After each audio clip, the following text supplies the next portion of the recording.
Good afternoon, everybody. So, today the topic for discussion is induction of labor. Okay, so all of you know what is labor, right? So, when it's time to deliver, or suppose it's required to get the baby delivered, but there is no pain, there's no uterine contractions, then comes the role of induction of labor. Okay, we'll have to induce the labor. Now there are two terms in this aspect. One is induction of labor and the other one is augmentation of labor. Okay, one is induction of labor, the other one is augmentation of labor. Now induction of labor, the patient has no pain and you have given some medicine which has induced her uterine contractions, so that is induction. What is augmentation? Augmentation means the patient is having contractions, but it's not adequate. It's not adequate. It's not enough to carry out the delivery. So you need to augment the contractions, increase the contractions, and that is known as augmentation of labor. Now, the overall rate of induction of labor is around 10%.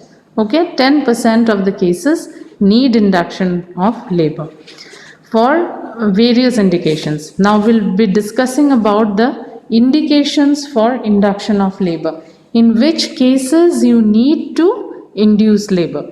We'll be talking of there are certain maternal indications where, for the sake of the mother, you need to do the delivery fast. There are some fetal indications where the baby, if it continues long inside the uterus, then it might be deterrent to the baby. I mean, there will be a problem to the baby. So, you need to take out the baby. So, it can be maternal indication or fetal indication. Now, the common indications for which we induce labor are: number one is diabetes. Okay, diabetes mellitus. If the mother is having gestational diabetes, then it's an indication that you need to induce labor, because in gestational diabetes what happens is there can be vasculopathy as well, and the fetus, the growth might be compromised. Sometimes if there is no vasculopathy, the fetus is overgrown, that what we call as macrosomia.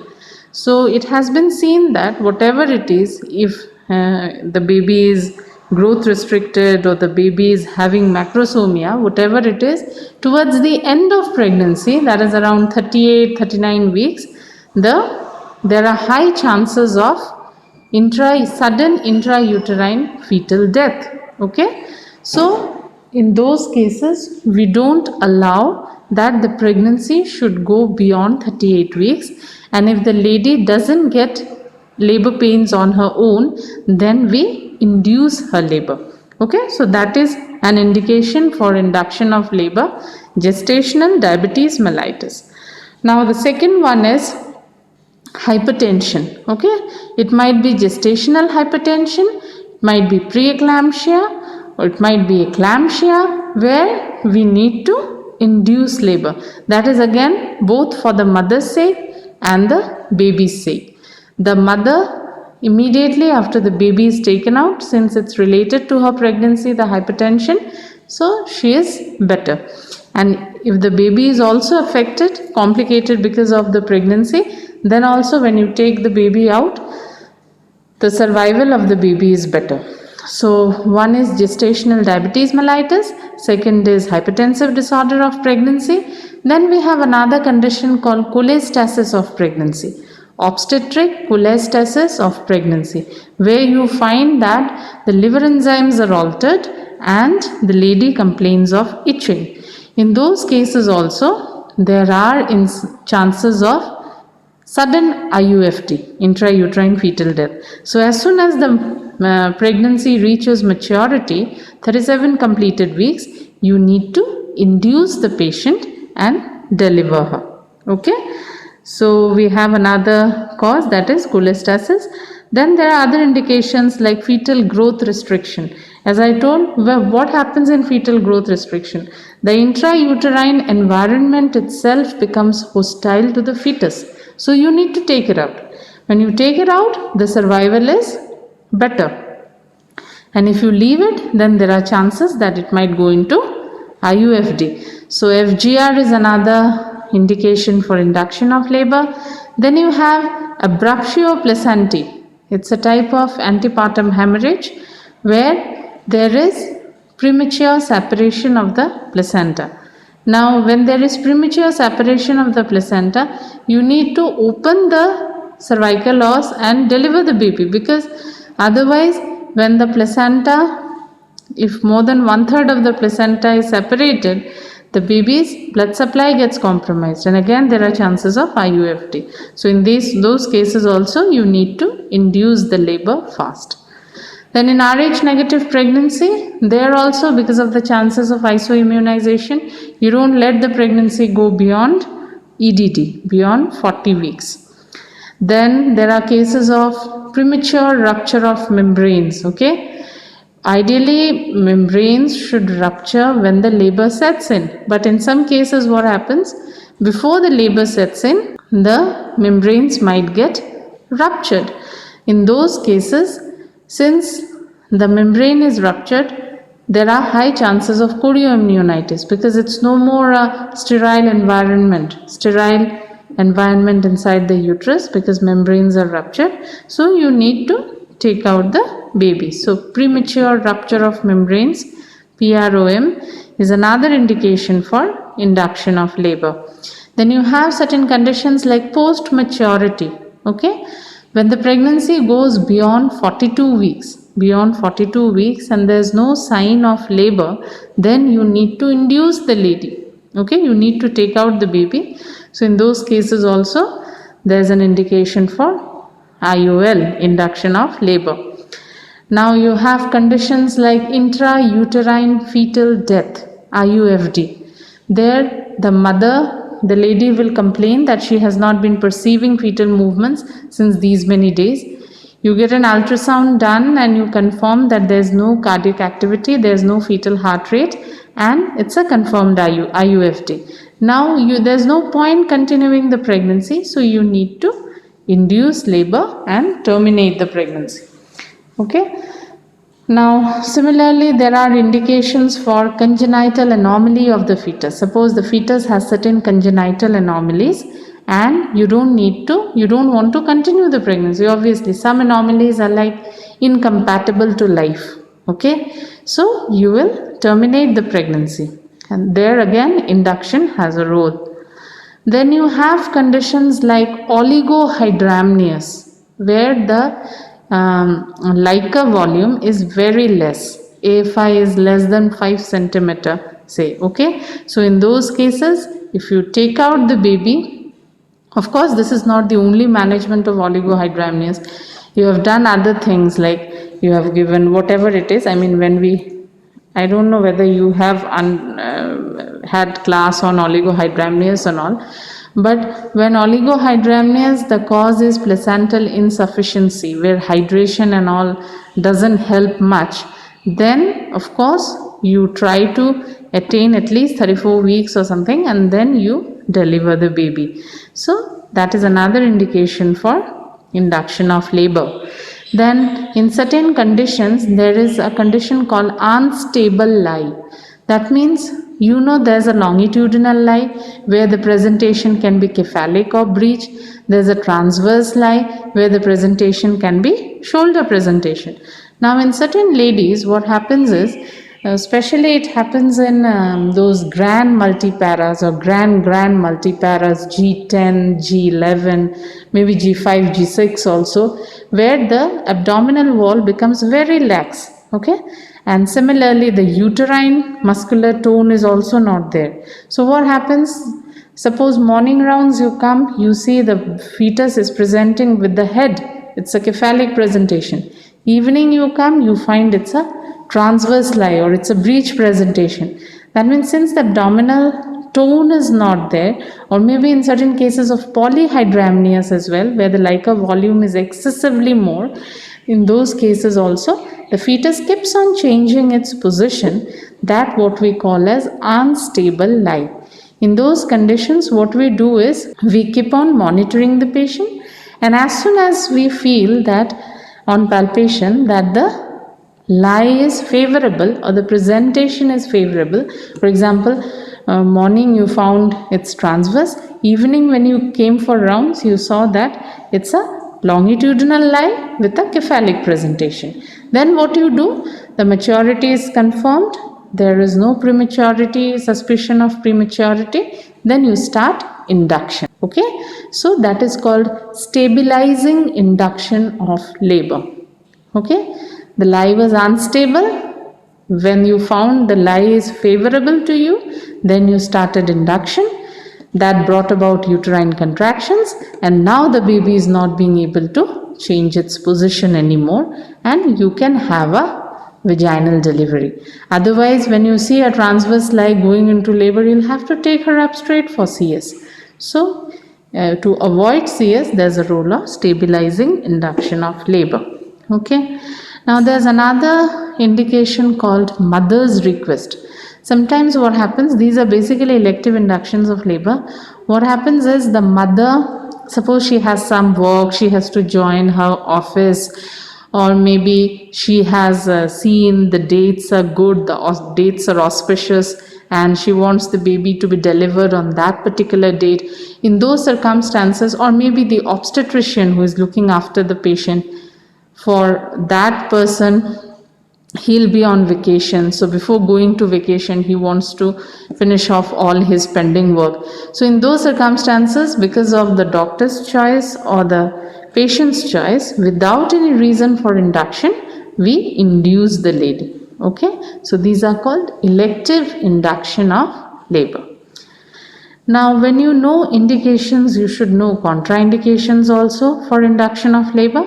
Now, the first contraindication for induction of labor is cephalopelvic disproportion. Okay, cephalopelvic disproportion. That is why before doing induction of labor, you need to assess the pelvis. You need to assess the pelvis, whether the pelvis is adequate for her size baby.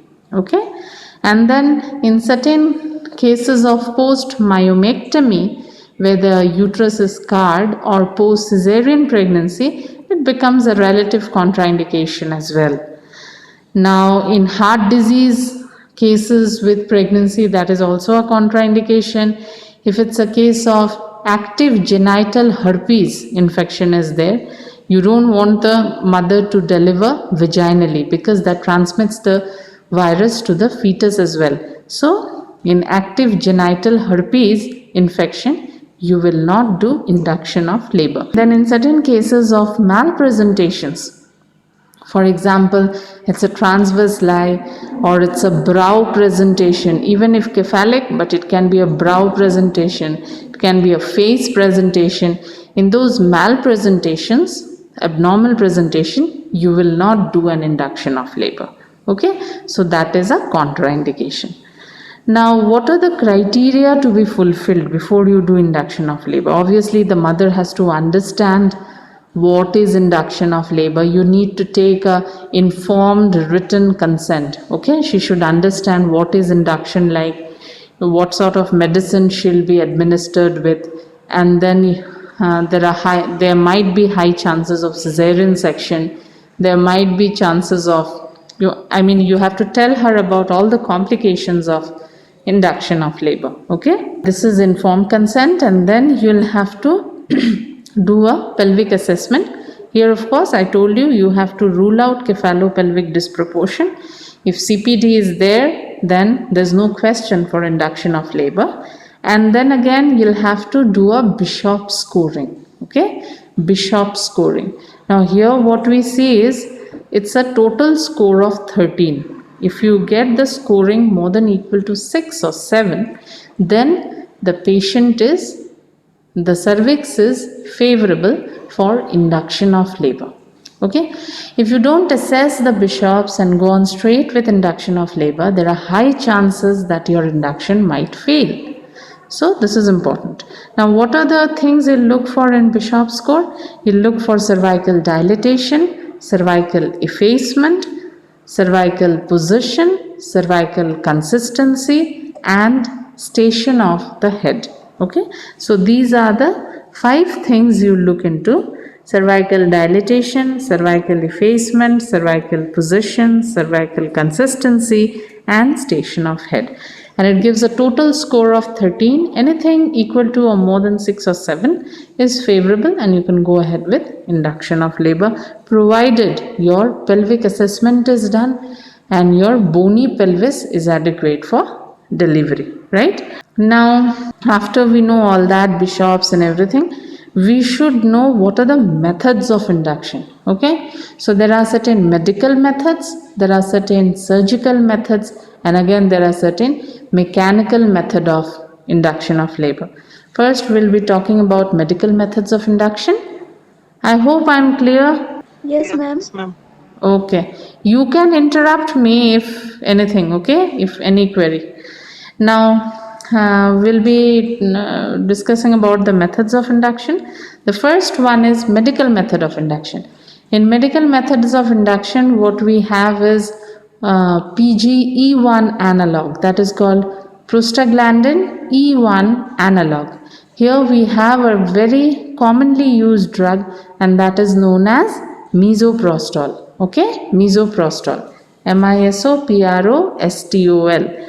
So, misoprostol has a mucosal absorption. If you give it orally, then the bioavailability is very less. So, you give it either vaginally or you give it sublingual. Okay, preferable is the vaginal route. You can give it per rectum as well. Now, for induction of labor, misoprostol dose, you should remember that the lower the gestational age, the higher the dose of misoprostol. Okay, for abortions, the dose is higher, and for term pregnancy induction, the dose is lower. Okay, it's the lowest, I mean. So, we'll not be talking about the dose in abortion and mid trimester pregnancy and all, because this is not the topic of discussion today. So we'll be talking about in induction of labor in term pregnancy.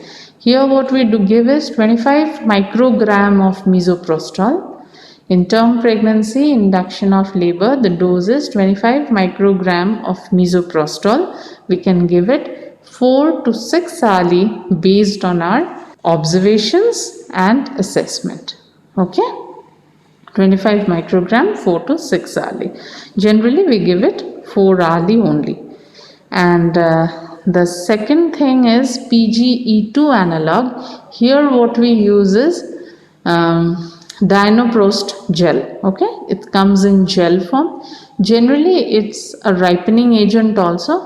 So misoprostol we give in favorable cervix only. As I told you, have to assess the Bishops. But Dinoprost PGE2 analog, that you can give to ripen the cervix as well. I mean, even if the score is not good, say not 6 or 7 or more than that, then maybe you can use this dinoprostone gel once or twice or maybe thrice also. That is the maximum. That is given 6 hourly. Okay, and 0.25 mg 6 hourly, and then you can continue with misoprostol. Okay, so that is a PGE2 analog. Then you have certain other medical induction methods. For example, you can use oxytocin. Oxytocin is more of an agent when we use it as augmentation of labor. Okay, oxytocin generally doesn't bring contractions in a lady who has not even started her labor pains. Okay, so for those ladies, best is dinoprostol PGE2 or misoprostol PGE1, depending on the cervical finding. Then we talked about PGE1, E2, oxytocin. Then we have surgical method of induction. Surgical method of induction means artificial rupture of membranes. Okay, you do a vaginal examination, you put the patient in lithotomy position, and then with under all aseptic and antiseptic measures, you try to explore her vaginally, and then you put your left two fingers, index and middle finger, inside the vagina, and you introduce the coccus forceps, the closed coccus forceps, inside the vagina, and then you open the blades inside, and then you do artificial rupture of membrane. So for ARM, you need a pair of coccus forceps, okay, and it has to be done under proper visualization, because otherwise you might hurt the fetal head. If it's a cord presentation, you will punch the umbilical cord, and you know what can happen after that. So you have to be really careful. Now there are certain combined methods as well. For example, to start with, you had done a PGE2 because the cervix was not ripe, and then gradually the cervix became ripe. You continued with this one, misoprostol and then oxytocin, and then finally when the cervix is say 3 to 4 centimeter dilated, 80% effaced around, you did artificial rupture of membranes. So that is called, here you have used both medical and surgical methods, so it is a combined method of induction of labor. Okay, now we were also talking about certain mechanical method of induction of labor. In mechanical method, what happens is you can use Foley's catheter. Okay, for example, a post cesarean pregnancy, and then she doesn't want a cesarean this time. She's very she really wants a vaginal delivery, and otherwise her CPD and all that is not there, you have already ruled out. So she wants to go for vaginal delivery this time. But since she is a case of post cesarean pregnancy, you don't want that she should have excessive uterine stimulations and contractions, and you don't want her uterus to be ruptured. So in those cases, you can put a Foley's catheter. Okay, you leave it for 24 hours. They say Foley's catheter induction of labor, that is a mechanical method, and the efficiency as an induction agent of labor is as good as misoprostol, but the side effects are less than misoprostol. We'll be talking about the side effects also. So that is, and the most dreaded side effect is if the contractions are very strong enough, then it can cause rupture of uterus. So that risk is not there when you are using Foley's catheter. And when it is a scarred uterus, you are very scared, it might go into rupture anytime, so you are using mechanical method. Now regarding monitoring, you need to monitor the patient. Once you start induction, she has to be under constant monitoring. You should monitor her fetal heart rate as well as the intrauterine pressure, and that can be done with the help of CTG machine. Okay, you take out the CTG tracing. Tracing is not always necessary. Throughout induction of labor, you just cannot take out tracing. So what you do is, you can just attach her with the transducers of the CTG machine and keep a track of her uterine pressure, intrauterine pressure and fetal heart rate. Okay, so monitoring is with CTG machine, and anytime you find any complication, then you'll have to intervene immediately. So now we'll try to find out what are the complications of induction of labor. Complications are basically the contractions might be very severe. Okay, it might be too much, and that is called uterine tachysystole. There's another thing called uterine hyperstimulation. Here what happens is, since the contractions are too much, because in labor the baby gets blood supply only when the uterus relaxes. During contraction the baby feels suffocated. So that is why you have an intermittent uterine contraction and relaxation. But sometimes what happens when you artificially induce labor, that relaxation phase is very less, or sometimes it might not be there altogether. It might be a tetanic contraction. That means all the time it's contracted. So what happens in those cases? There are chances that you might have an IUFD, intrauterine fetal death. Okay, and if you can diagnose it quite beforehand, then you might take her up for immediate CS and deliver the baby. Okay, so this is there.